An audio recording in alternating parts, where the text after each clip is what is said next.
지난 설교에서 언급한 대로 한 나라의 국민이나 시민은 누구나 다 자신이 속한 국가에 대한 기본적 의무를 가지고 있습니다.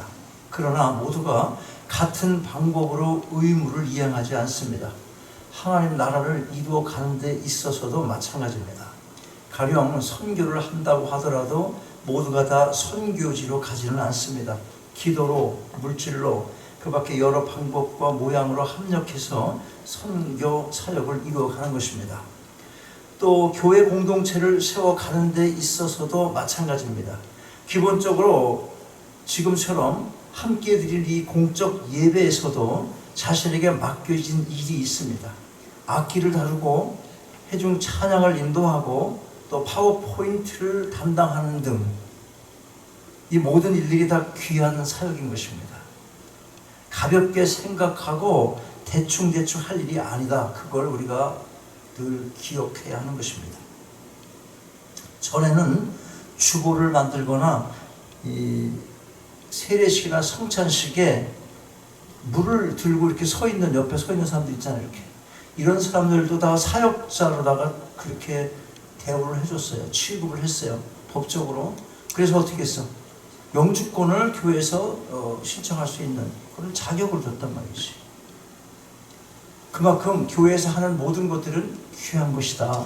세속 일 같지 않다. 그거를 법적으로도 인정을 해주었던 것입니다. 그런데 지금은 안 돼요. 왜 안 될까요? 아는 사람?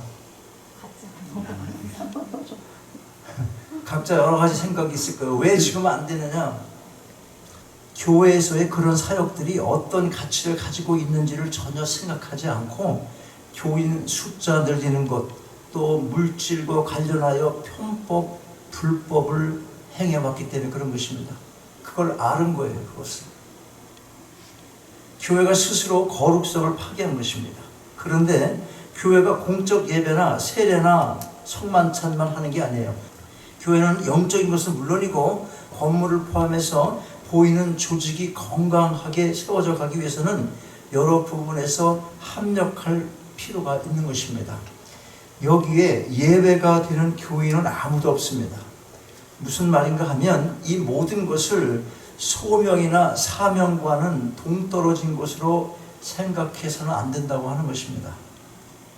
흔히 소명을 말하면 목사가 되고 전도사가 되고 선교사가 되는 등 그런 특별한 전문적인 분야만을 생각하는 사람들이 적지 않습니다. 그러나 성경이 가르쳐주고 있는 소명을 넓은 의미로 보게 되면 교회 밖 세상을 살아가는 모든 분야를 다 포함하고 있는 것입니다. 그러므로 교회 안에서나 교회 밖에서나 맡겨진 일을 대하는 우리의 자세가 아주 중요한 것입니다. 자, 오늘 본문은 이사야가 소명을 받는 장면입니다. 그런데 이 소명이 첫 번째 소명이 아닙니다. 왜냐하면 이사야는 이미 예언자로서 그의 사명을 감당하고 있었기 때문에 그렇습니다. 역대하 26장 22절을 보면 세 번역으로 한번 보겠어요. 우시아의 통치 기간에 있었던 다른 사건들은 초기의 것에서부터 후대의 것에 이르기까지 아모스의 아들 예언자 이사야가 기록하여 두었더라. 이미 예언자로 사역을 하고 있었습니다. 또 이사야 1장 1절에도 그가 활동한 시기를 보면 이사야가 활동한 시기를 보면 우시아 왕이 포함되어 있습니다. 오늘 본문에서 이사야에게 주어진 소명이 첫 번째가 아니라는 것을 강조하는 이유가 있습니다. 그게 뭐냐면 지금의 여러분의 삶의 자리가 지금의 여러분이 살아가고 있는 삶의 양식이나 모든 삶의 그 위치가 영원한 소명의 자리가 아닐 수 있다는 것과 그리고 다른 사명으로 부르는 그 소명이 이제 살펴보겠지만 정말 하기 싫은 일일 수도 있다는 것, 그걸 기억할 필요가 있기 때문인 것입니다. 자, 오늘 이사야가 새로운 소명을 받습니다. 내가 누구를 보내며 누가 우리를 위하여 갈고 하나님의 말씀을 듣자마자 이 말씀을 듣자마자 내가 여기 있나이다. 나를 보내소서. 이렇게 즉각적인 순종의 결단을 보인 이사야에게 하나님으로부터 주어진 소명이 무엇입니까? 9절 보세요. 9절. 같이 한번 읽을까요? 9절 한번 봐요. 시작. 여호와께서 가라사대 가서 이 백성의 일을 너희가 듣기는 들어도 깨닫지 못할 것이요 보기는 보아 알지 못하리라 하리라. 들어도 못 깨달을 것이요 보아도 알지 못할 것이다. 그 말을 하라는 거예요. 지금 다 갖고 너희가 회개를 하면 살 것이다. 그러니 더 늦기 전에 회개하라. 살 수 있으니 회개하라. 뭐 이런 내용을 전하기도 어려운데 아무런 소망이 없는 내용을 선포하라는 것입니다. 소망은커녕 저주를 선포하라는 거예요. 전혀 길이 없는 막장입니다. 끝이다. 여러분 막장이 뭐예요?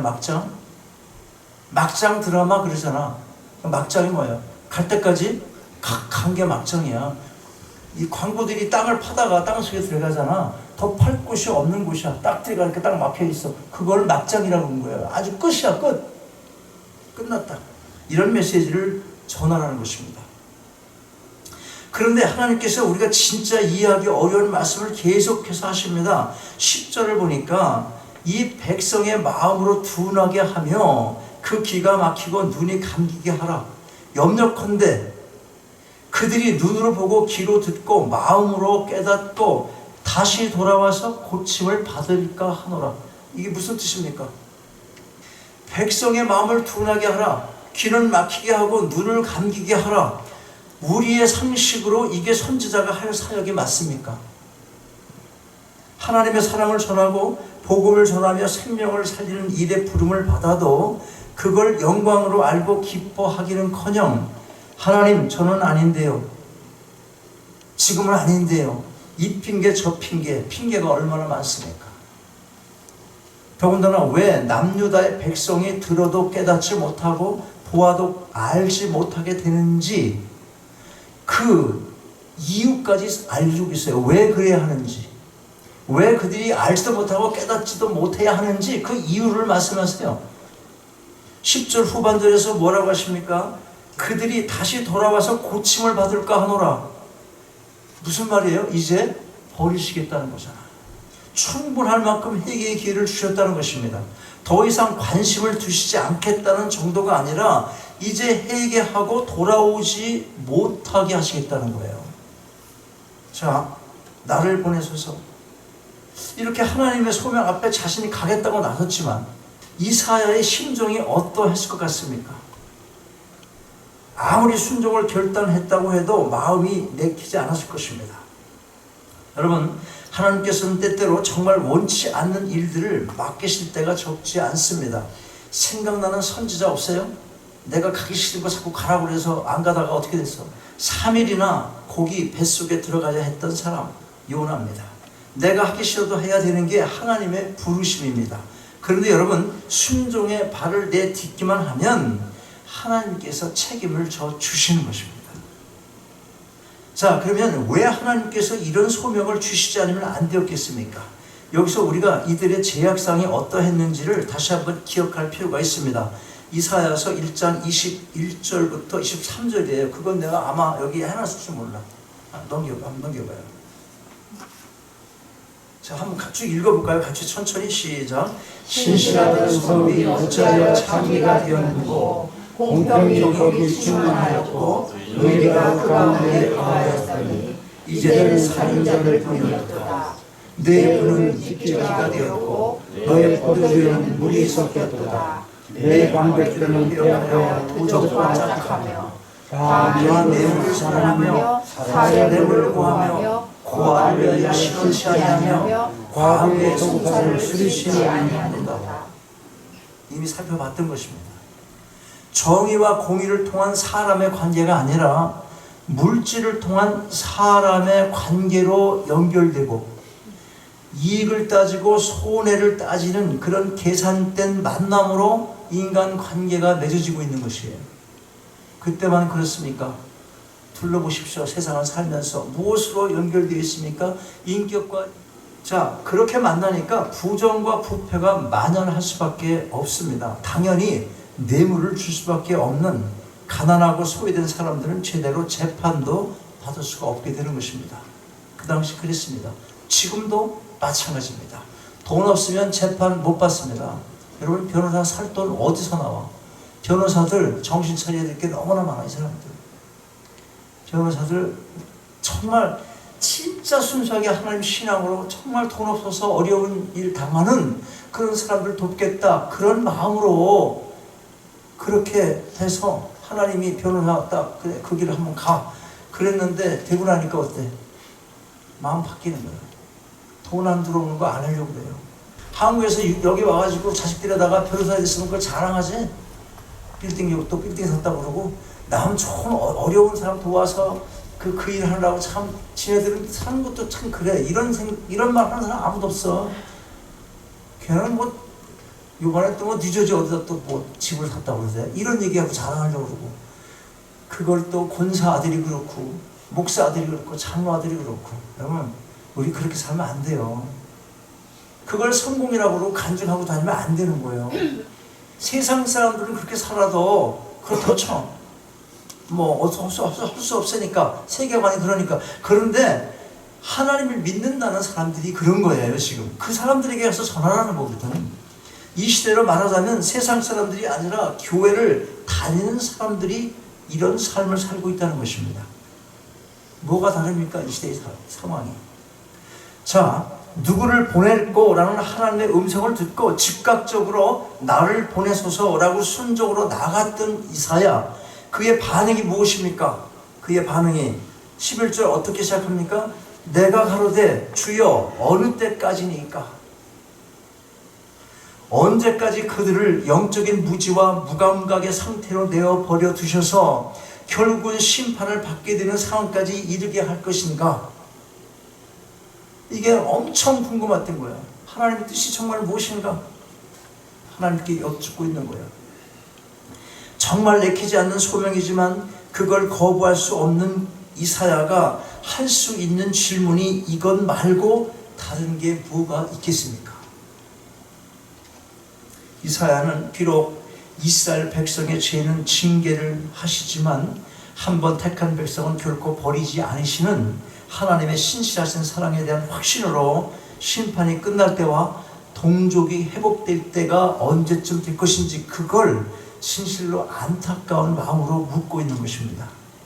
이 질문에는 자신의 동족에게 멸망의 메시지를 전해야 하는 그 마음속에 고통과 아픔이 담겨 있는 것입니다. 여러분, 우리나라 말로 아유 한번 망해도 싸 그렇게 말은 하지만 답답하니까 속 터져가지고. 근데 지금 망해봐봐 어떻게 되는 거예요? 마음에 고통이 있어 없어요? 고통이 있어요. 이사야 그거예요. 이런 마음은 노예 생활을 하고 있던 이스라엘 백성에게 외쳤던 모세가 가졌던 마음이고 유대인을 대하는 바울에게서도 동일하게 발견될 마음이기도 한 것입니다. 위대한 하나님의 사람들은 동족의 구원을 결코 소홀히 생각한 적이 없어요. 우리가 미국에 살고 있지만 조국을 위해서 기도하는 이유가 뭐겠습니까? 우리는 다 누구나 대한민국이 잘 되기를 바랍니다. 특별히 신앙의 자유가 억압받지 않도록 사회 문제, 정치 문제를 위해서 우리가 반드시 기도를 해야 하는 것입니다. 주여 어느 때까지니까? 이 이사야의 질문에 하나님께서 대답을 하십니다. 11절 보겠어요. 11절 대답하시되 성읍들을 황폐하게 하여 거민이 없으며 가옥들에는 사람이 없고 이 토지가 전폐하게 되며. 자, 계속해서 12절 같이 읽습니다. 시작. 사람들이 여호와께 멀리 옮겨져 이 땅 가운데 평안한 곳이 많을 때까지니라. 여기서 여호와께 멀리 옮겨서라는 말씀은 남유다 백성이 바벨론의 포로가 되어 끌려갈 것을 구체적으로 암시해 주는 말씀인 것입니다. 설사 파멸의 심판 가운데서 얼마간의 백성이 살아있다 하더라도, 살게 된다 하더라도 그들은 바벨론의 포로 신세가 되어서 하나님의 철저한 심판의 고통을 당하게 될 것을 말씀하시는 것입니다. 이것은 비록 선택을 받은 백성이라 하더라도 죄에 대한 심판은 결코 피할 수 없다는 사실을 잘 보여주고 있습니다. 자, 그렇다면 이스라엘 백성에게 약속하신 자신의 언약을 하나님께서 어떻게 이루어 가겠다고 하십니까? 아니 이렇게 많은 백성들을 다 죽이는데 하나님께서 창세기 때부터 약속했던 그 구원의 역사, 구속의 역사는 어떻게 이루어 가실 겁니까? 이렇게 물을 수 있잖아요. 다 죽이고 막 그러시면은 우리도 그런 생각 하잖아요. 13절에서 대답을 하십니다. 13절 한번 읽어볼까요? 13절 시작. 그 중에 10분의 1이 오히려 남아있을지라도 이것도 삼킨받을 것이나 밤나무 상수리나무가 뱀을 당하여도 그 토기는 남아있는 것 같이 거룩한 시간 이 땅에 그렇다기니라. 뿌리가 뽑혀진 나무에 비록 풀 잎사귀가 풍성하고 열매가 풍성해도 그 나무는 이미 죽은 것입니다. 반대로 나뭇잎 하나 달려있지 않은 나무라고 하더라도 아직 땅속에 뿌리가 박혀 있다면 그 나무는 여전히 살아있는 나무. 그걸 기억해야 되는 거예요. 무슨 말인가 하면 하나님께서 자신의 언약을 성취하시기 위해서 그루터기, 곧 생명을 이어갈 뿌리, 곧 소수의 남은 자들로 당신의 구속의 역사를 이루어 가시겠다는 것입니다. 여러분, 하나님은 반드시 죄악을 심판하십니다. 회개하고 돌아오라는 경고를 수없이 반복해서 하시며 기회를 주시지만 하나님께서 정하신 한계가 있습니다. 마지막 경고에도 귀를 기울이지 않고 마음을 열지 않고 하나님께로 돌아오지 않는다면 이제 하나님은 관심을 끊으실 것입니다. 여러분, 우리가 다 여러 가지로 어려운 시대를 살아갑니다. 그런 중에서도 하나님을 바라보시고 믿음으로 승리하셔서 이 마지막 시대에 주어진 소명이 무엇이든 신실하게 감당하시고 이 시대의 그루터기, 이 마지막 때에 남은 자가 되셔서 하나님의 구속사역에 귀하게 쓰임받는 여러분 모두가 다 되시기를 주님의 이름으로 축원합니다. 아버지 하나님, 이 시간 주신 말씀 마음에 담습니다. 이 시대를 살아가며 저희 각자에게 주어진 소명이 무엇인지를 올바로 깨닫기를 원합니다. 이를 위하여 먼저 저희의 삶을 돌아보길 원합니다. 통회하는 심령으로 하나님을 바라보게 하시고 저에게 주어진 사명이 무엇인지 깨달아 알게 하옵소서. 그리하여 그 사명 앞에 순종하며 나아갈 때 복되게 하시고 귀하게 쓰임받는 저희 모두가 다 되게 하옵소서. 주 예수 그리스도의 이름으로 기도하옵나이다. 아멘. 일어나셔서 이렇게 생각하시겠습니다.